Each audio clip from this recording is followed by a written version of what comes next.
Hey, comic book fans, welcome back to Comic Book Corner 2.0. And fans, yes, you're with me, Mike Spider Slayer. Welcome back, everybody, and welcome back to another haul video. That's right, everybody. We will be doing Comic Book Haul week number 106 today, and it's a doozy, everybody. Let me just tell you that it is not one, but two bags of stuff. And you're sitting there going, what? What the hell could you actually buy that's two bags worth of stuff? Well, with that being said, let's just get started because I don't want it to take too long. So first off, we're going to start off with bag number one. There we go. Getting the bag out. Bag is gone. Vamos. And by the way, look at the new setup here. I'm actually in a corner. I got this little shelf. Has my little figures on there.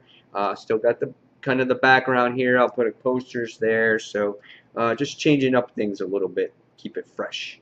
So here we go. Bags and boards. That's what we start off with. And here we go. Here is the comics for the week. First off, I got The Amazing Spider-Man issue number 257. Has Puma on the cover, black costume Spider-Man. I don't remember if I have this issue or not. If I do, I do. If not, oh well. You can't have never enough of Amazing Spider-Man. So this is issue number 257 of The Amazing Spider-Man. Cool cover here. Next, we have, with the new comics, going into the new comics now, we have Amazing X-Men issue number 4. Now, based off of the cover, this story looks like it's going to focus on North Star and Wolverine. I really like the cover here. Definitely really interesting. You got North Star in the background, and here you got Wolverine, who's frozen in the ice. Why, I'm not sure. This series has kind of declined a little bit for me, just because we're not focusing on all the characters all the time. But it looks like they're breaking up the characters each individual issue. I'm a huge Firestar fan, and that's why I wanted this series to begin with. So I really want to see more of her. But this is Amazing X-Men issue number 4. Next, we go into the last issue of Daredevil, and that is issue number 36. Yeah, this is it for this particular series. However, it's just going to start over, I think, next month, except it's going to be a $3.99 price point instead of $2.99 price point. So hopefully the series will continue to be awesome, just truly like it is now. Can't wait to see where this actually goes, how it all ends, and whatnot. So really cool stuff here. And yep, this is Daredevil issue number 36. Last time we read this book, it was Matt Murdock saying, "I'm Daredevil" in the courtroom. Pretty interesting stuff, revealing his identity. Next, we have from Zenescope, and that is Grim Fairy Tales issue number 94.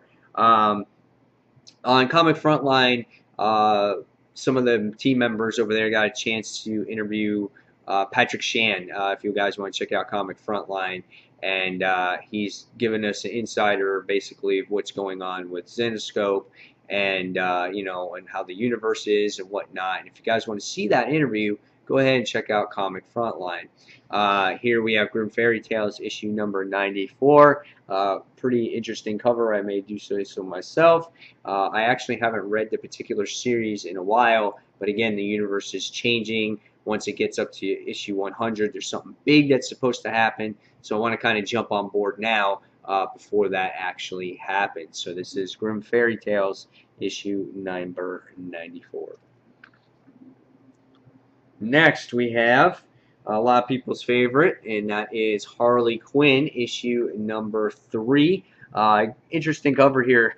It's like the Valentine's issue, I guess. You got the heart, and it's sawn in half based off of the chainsaw here, and you got Harley Quinn just, laying on the side. I like the series. I think it's fun.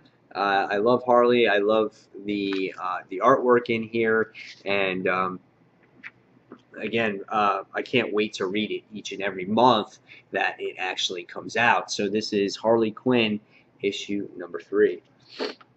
Next, we have Forever Evil Justice League issue number 28. The Metal Men make their return here. Last issue we got to see the return of Cyborg, and you get to see him all souped up and slimmed down and whatnot.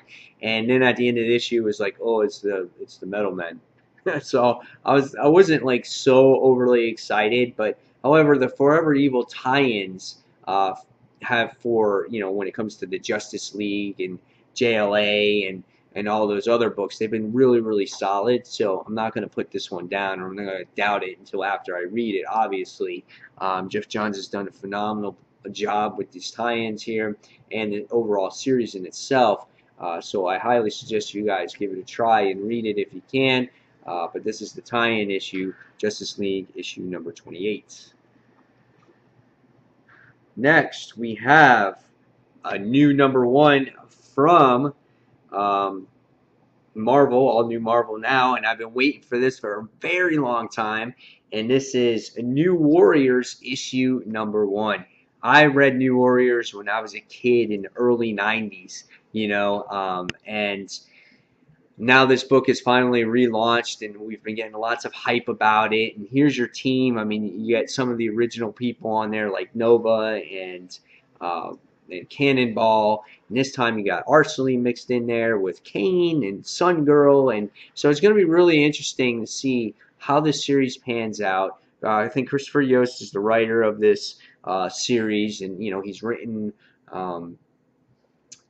Scarlet Spider, and so he has a lot of hands in this book that he's already written. So I can't wait for this. I really am. I never browsed through the artwork yet, but just to give you a quick glimpse, this is what your artwork looks like on that first page. So looks really cool, looks fresh, looks amazing. Reminds me of what Marvel used to be in a way in the 90s, and fun stuff like that. So next, speaking of New Warriors, we're jumping on to another fun book, and that is Nova, issue 13.1. Better Ray Bill is on the cover. Haven't seen him in a long time. I'm looking forward to this too. Nova is definitely a solid series. It's never a disappointment each and every week. I think all the 13 issues I've read of this series have been great in some way, shape, or form. And if you guys haven't tried Nova yet, I suggest that you try it. It is fun. You're going to love Sam Alexander. He's a great kid, and reminds me of in a way Peter Parker, or young kids that get their powers for the first time and learning how to deal with it. So, and trying to deal with the family aspect of things too, and that's what this book provides for its readers. So really great stuff here. This is Nova issue 13.1. Next, we have a favorite of mine, and that is Savage Dragon. This is issue number 193. In this particular issue here, this is going in a new direction, as it says right here on the cover. Savage Dragon, no more powers. He's been stripped of his powers. He wants his powers gone. His son is taking over the mantle, and Eric Larson says that this is going to be a new direction, so it can catch new readers' eyes, fit into today's world of comics. So this is kind of what he's wanted, and Malcolm, again, is the new guy that's taking care of Chicago. So this is Savage Dragon, issue number 193. Next, I cannot wait to read this book, and this is Red Daughter of Krypton, Supergirl, issue number 28. We get to see the origin of how Supergirl gets that red ring. You got to see it in Green Lantern, and now you get to see it here, and I cannot wait to see how she wound up with a Red Lantern ring. In the Green Lantern issues, you get to see her freaking out. She has the ring. She doesn't know how to control herself. And Guy and Blaze are trying to take control of her. And in this issue, you get to see the origin of all that, and I can't wait to see what happens. So this is Supergirl issue number 28. Next, we have a book that fell on the floor, so pardon me. Next, we have from Marvel, and this is Superior Spider-Man Team Up, issue number 10. This is also written by Christopher Yost. This is part 2 of that Goblin Nation prelude, which takes place. Trying to see if it tells us here again, because I'm trying to remember. But in the last issue, you got to see Green Goblin's or Spider-Man's minions actually betray Superior. They've been working for Green Goblin the whole time, so this is the second part to this.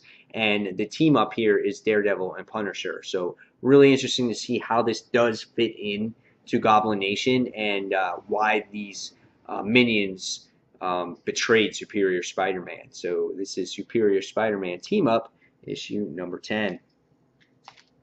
And next for my son, I got Shadowfall Part 2 of 4. This is Sonic Universe.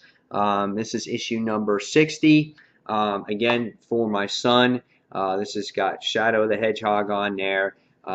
He loves reading this stuff, before he goes to bed. So, yeah, that's what I got for him this week. So next, we go on to bag number 2. Here it is. Steals and deals, everybody. I got this stuff for super cheap. $5 a piece. And we're going to start off with this right here. I went into the comic book shop. I knew they were having this deal, and they wound up selling these for $5 a piece.